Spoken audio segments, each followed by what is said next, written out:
কে পড়া ৪৭ জনের মধ্যে ১৩ জন প্রার্থীতে ফিরে পেতে পুনর্বিবেচনার আবেদন করেছেন চিফ রিটার্নিং কর্মকর্তা বরাবর এই আবেদন করে তারা। এদিকে আনুষ্ঠানিক প্রচারণা শুরু না হলেও ব্যস্ত সময় পার করছেন প্যানেলের প্রার্থীরা। এ নিয়ে আরও জানাতে ঢাকা বিশ্ববিদ্যালয় ক্যাম্পাস থেকে যুক্ত হচ্ছেন ফরহাদ বিন নূর।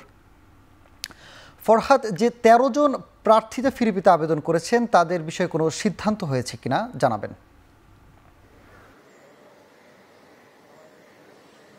স্থানীয় ১৩ জন না, সংখ্যাটা বেড়ে এখন প্রায় ৩০ হয়েছে এবং তারা যে আপিল করেছে সেই আপিলটা তারা যে রিটার্নিং কর্মকর্তারা রয়েছেন তারা সেটা বিচার বিবেচনা এবং যেই ভুলগুলো তারা করেছে সেগুলো দেখে সংশোধন কতটুকু করেছে তারপরই কিন্তু আমরা জানি যে ২৫ তারিখে পূর্ণাঙ্গ এবং চূড়ান্ত প্রার্থীদের তালিকা প্রকাশ করা হবে।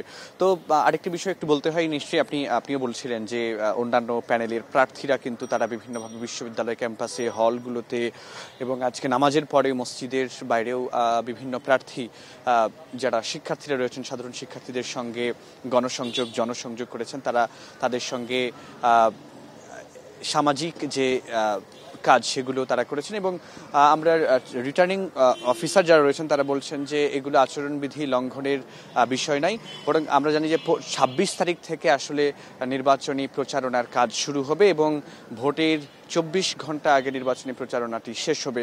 তবে এখন যেই প্রার্থীরা বিভিন্ন জায়গায় জনসংযোগ করছেন, বিভিন্ন শিক্ষার্থীদের সঙ্গে দেখা করছেন, কথা বলছেন, সেগুলোকে নির্বাচনী প্রচারণার বাইরে ধরা হচ্ছে এবং আমরা আজকে দেখেছি যে একটি বিজ্ঞপ্তি দিয়েছে চিফ রিটার্নিং অফিসারের কার্যালয় থেকে। সেখানে বলা হয়েছে যে বিশ্ববিদ্যালয়ের এখন পর্যন্ত যারা বিভিন্ন নির্বাচনী কাজে বিভিন্ন জায়গায় বিভিন্ন পোস্টার কিংবা ব্যানার তারা দিয়েছেন সেগুলোকে সরিয়ে ফেলতে নির্দেশ দেওয়া হয়েছে এবং আমরা জানি যে আজকে যেহেতু আমরা শুরুতে দেখি যে ছাত্রদল তারা কিন্তু ক্যাম্পাসের বিভিন্ন জায়গায় কিন্তু দেখেছি তাদের যে প্রার্থীরা রয়েছেন প্যানেলের তারা কিন্তু বিভিন্ন জায়গায় জনসংযোগ করেছেন এবং এরপরে আমরা দেখেছি ছাত্র শিবিরের যে ভিপি প্রার্থী আবু সাদিক কায়েম, এস এম ফরহাদ, জিএস প্রার্থী তারা কিন্তু একটি প্রেস ব্রিফিং করেছেন এবং তারা প্রেস ব্রিফিংয়ে বলেছেন যে এই ক্যাম্পাসের যেসব সমস্যাগুলো রয়েছে সেগুলোর একটি স্থায়ী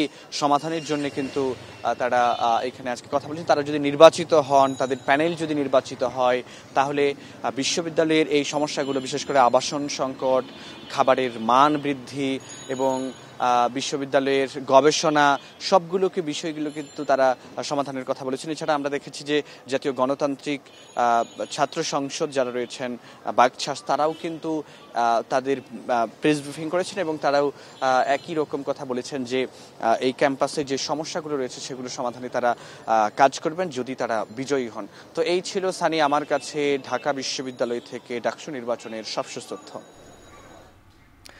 ডাকসু নির্বাচনকে সামনে রেখে প্রার্থীদের প্রস্তুতির খবর জানাতে ঢাকা বিশ্ববিদ্যালয় থেকে যুক্ত ছিলেন সহকর্মী ফরহাদ।